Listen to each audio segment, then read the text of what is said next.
Last Friday, the UN General Assembly adopted a non-binding resolution on Syria, demanding all parties in Syria to cease violence and create an environment conducive to a political transition. International mediation efforts have been overshadowed by the resignation of UN Arab League Special Joint Envoy Kofi Annan.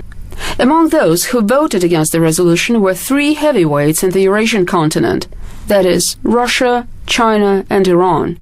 Another biggest player, India, has abstained from the vote.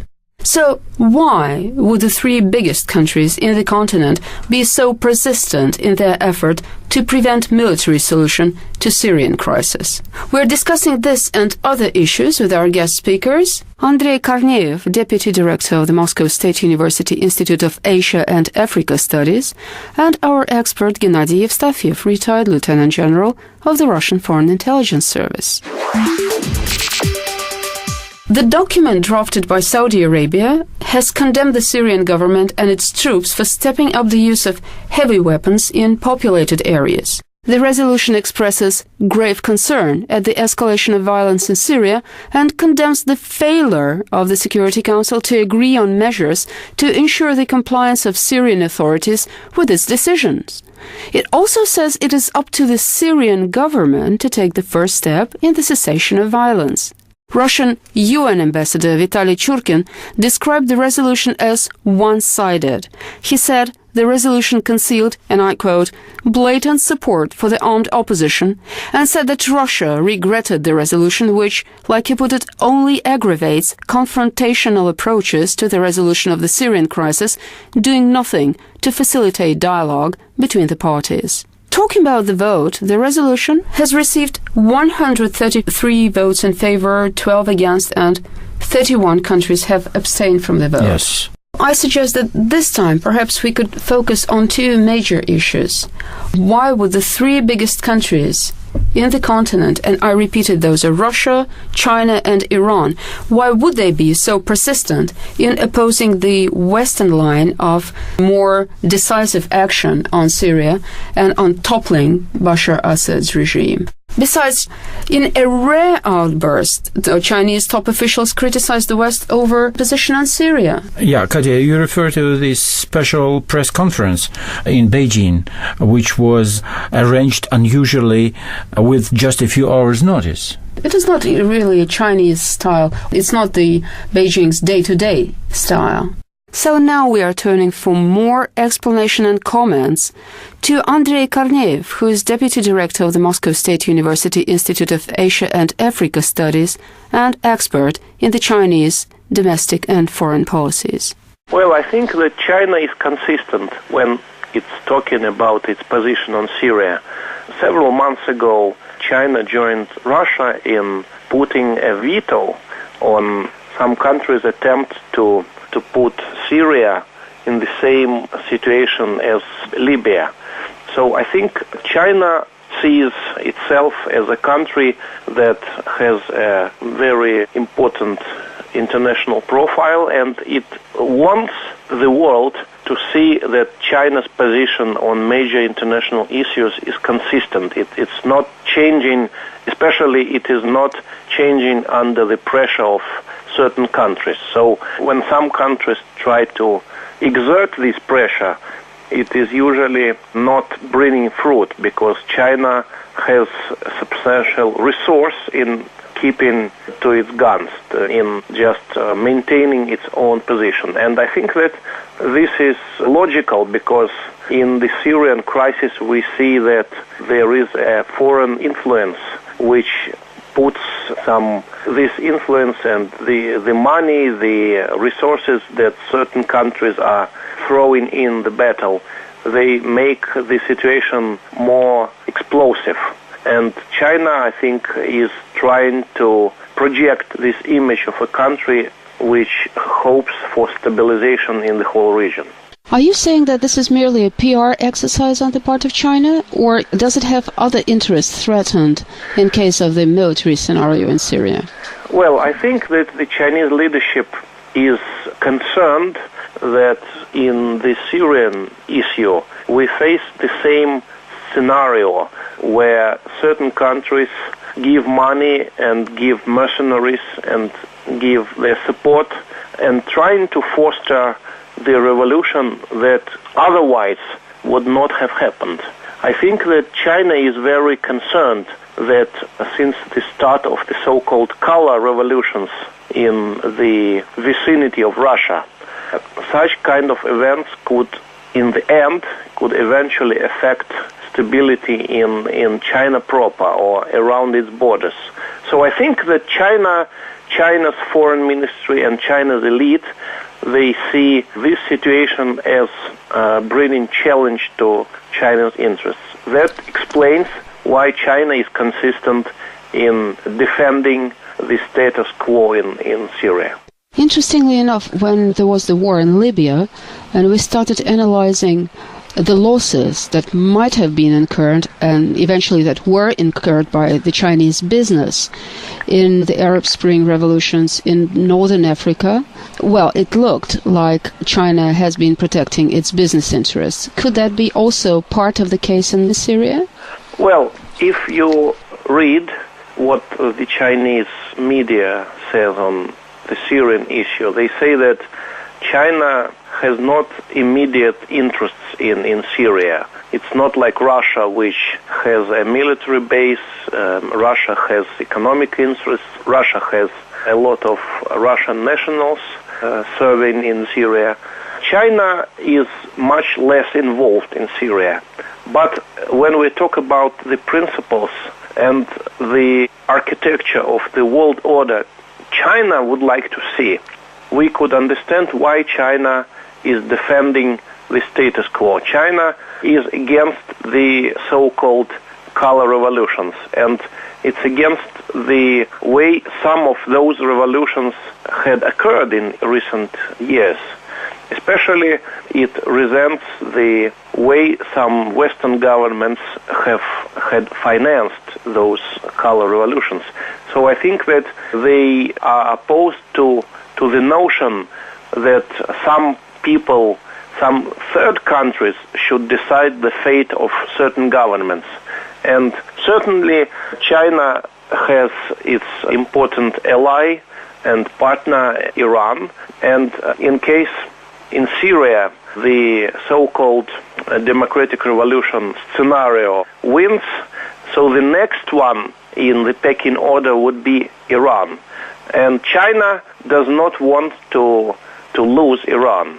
So that's why I think that there are a complex combination of reasons, including political and geopolitical reasons, for China to withstand the Western pressure on the Syrian issue. Sir, thank you so much.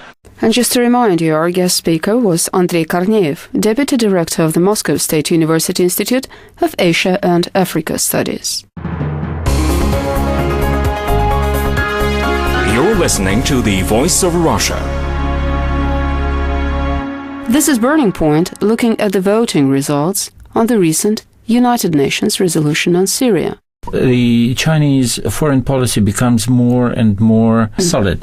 It concerns not only the situation in Syria, but also situation in South China Sea and other international positions. By the way, talking of the situation in the South China Sea, why would the U.S. State Department choose to irritate China so much? Because last Friday, the State Department issued some pretty undiplomatic statements referring to the situation in the South China Sea. And the Chinese summoned American charge d'affaires to the foreign ministry to protest. They did? Yeah, so, well, I don't know. Is it an increased pressure on China? Is it the usual U.S. pressure diplomacy? Well, maybe it's because the presidential elections in America are also approaching pretty quickly. And that's an unfortunate combination, isn't it? Yes. So the Chinese, on the other hand, are still hoping that the Annan's peace mission will somehow continue. First of all, because actually Annan will resign only starting September 1st. So he has entire August for his peace mission. Mm-hmm. And then they suppose that there are chances for peace mission to be continued, for peace efforts. For example, Western nations still somehow support this mission. People in Beijing think so. But, Yuri, now that we have that news of the secret order signed by President Obama about the U.S. intensified support to Syrian rebels, and now we all know that whoever is talking about humanitarian support, that in the harsh realities of modern diplomacy, that does not rule out military support. If we look at the situation of the United States, well, yes, they're saying that they're kind of granting non-lethal assistance to the Syrian rebels, but we also know that Saudi Arabia and Qatar are supplying military equipment to the Syrian rebels, and we all know that Saudi army and the Qatari army are all equipped with the American weapons. Definitely, it is an indirect military aid from the United States coming to the Syrian rebels. Yeah. And now France again, like in Libya, announced that it is going to start humanitarian assistance to the Syrian rebels. So those countries are openly in war against Syrian regime. Well, De facto, yeah. But still there are no French or American planes bombarding Damascus or Syrian army positions like it was during the Libyan war. Yeah. So I think there is still a long way to go. And maybe the Chinese and the Russians are right to pin their hopes on Bashar Assad's regime. You know, I'd like to quote Mr. An Hui Ho, former Chinese ambassador to Egypt, Tunisia, Lebanon, and Algeria. And he was quoted by the China Daily newspaper. So he thinks that the possibility of a political resolution still remains, since Damascus still controls the general situation, and it was acknowledged by some opposition parties. You know, really, the Assad army cleaned Damascus from the rebels, and there is fighting for Aleppo, and it looks like the Syrian army prevails. So maybe Syria still has a chance.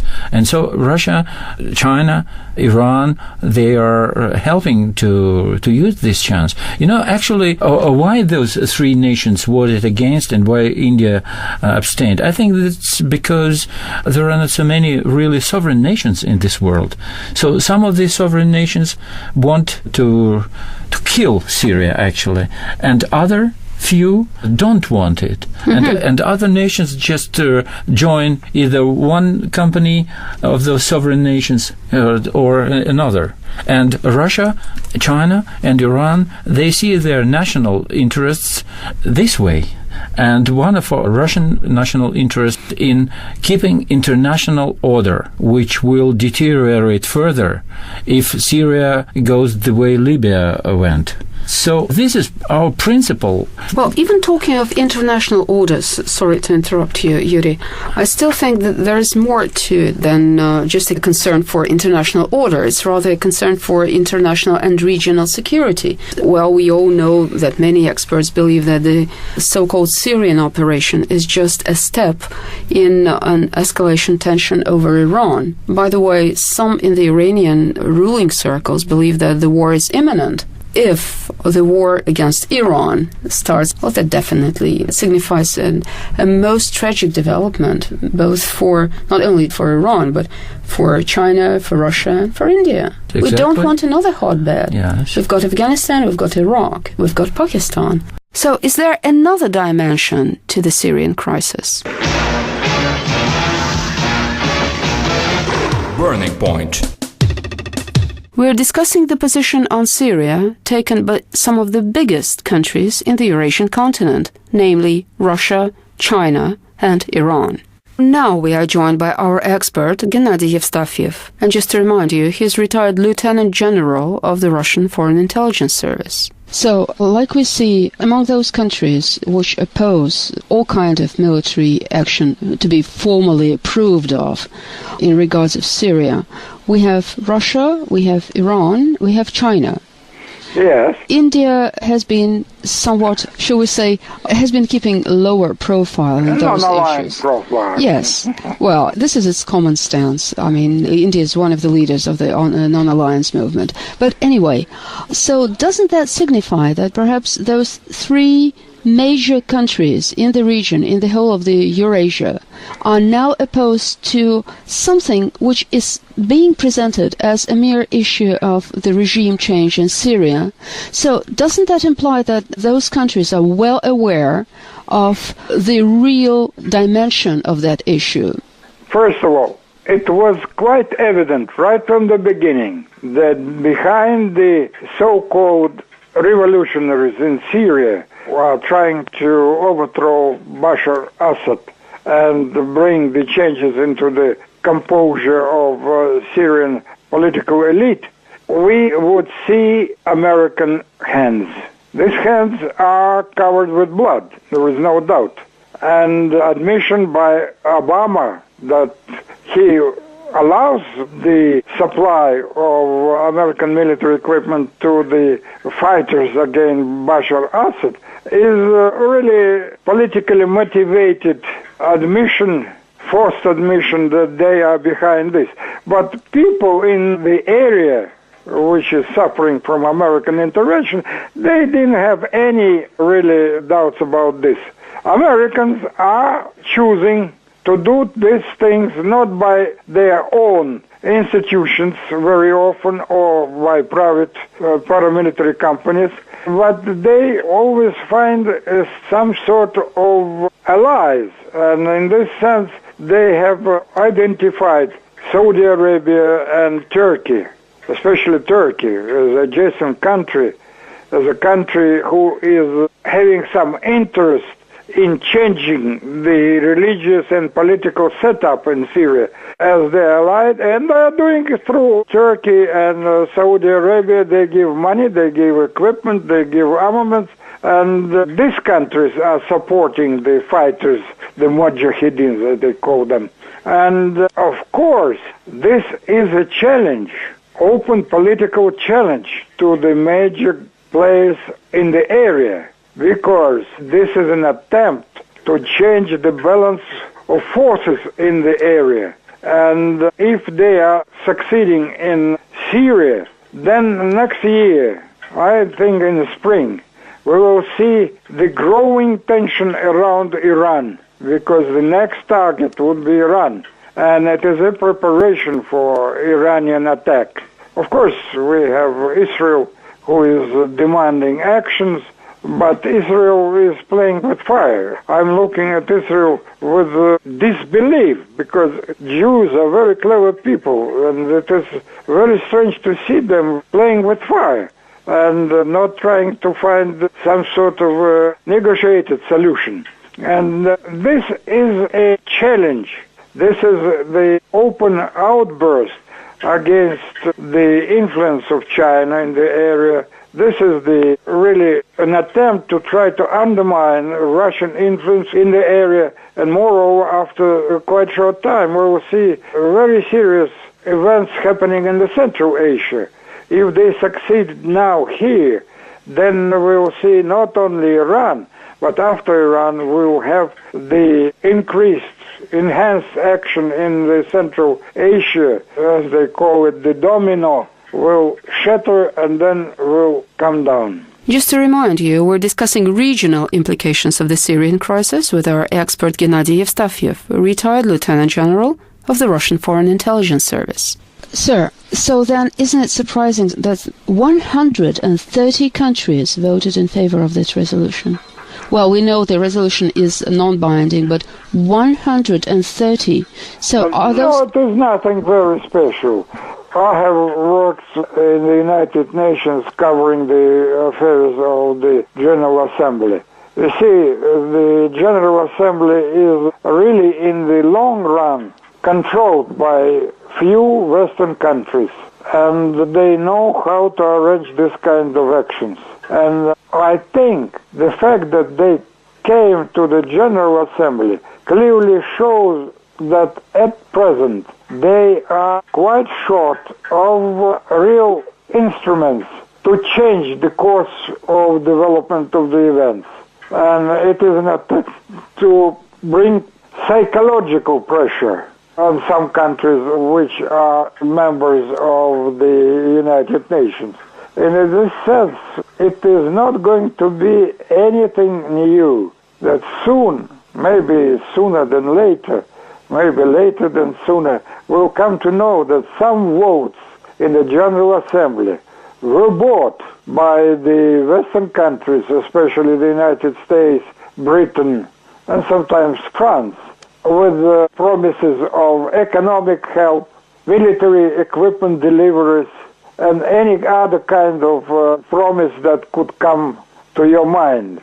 So I don't take this resolution as an extremely serious event, though very unpleasant, because it clearly shows that the Americans are still dominating the political area of the United Nations in general. Especially, we understand that the United Nations is in the territory of the United States, and many countries are very much dependent on Americans, even in keeping their representations there.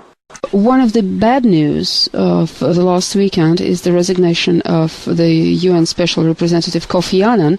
And as we know, as he resigned his post, he blamed, like he put it, finger-pointing and name-calling at the UN Security Council. Basically, it is connected with the problem of major powers' rivalry and deep disagreements.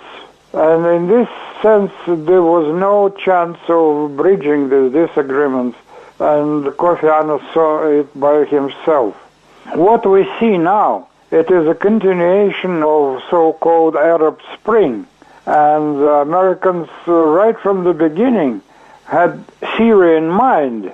After finishing with Libya, with Egypt, Libya, they came to Syria. And to the astonishment of the progressive mankind, so to say, the Americans made deal in the name of democracy. Unbelievable. They made deal with the most really reactionary forces in the Arab world. The countries in which democracy is a curse word and is not practiced, with Saudi Arabia and some kingdoms of the Persian Gulf. So these are the most reactionary forces in the Arab world, and they are trying to destroy the Syrian democracy, because being multi-ethnic state, Syria nevertheless claimed much more democracy than Saudi Arabia would reach in the next 25 years. So the American deal with this kind of forces is very, really disgusting, I would say. No, but not only disgusting, but very disturbing. It clearly shows the unrepairable damage to American democracy itself and to American way of thinking in the future. Sir, thank you so much. And just to remind you, our guest speaker was Gennady Evstafiev, retired Lieutenant General of the Russian Foreign Intelligence Service.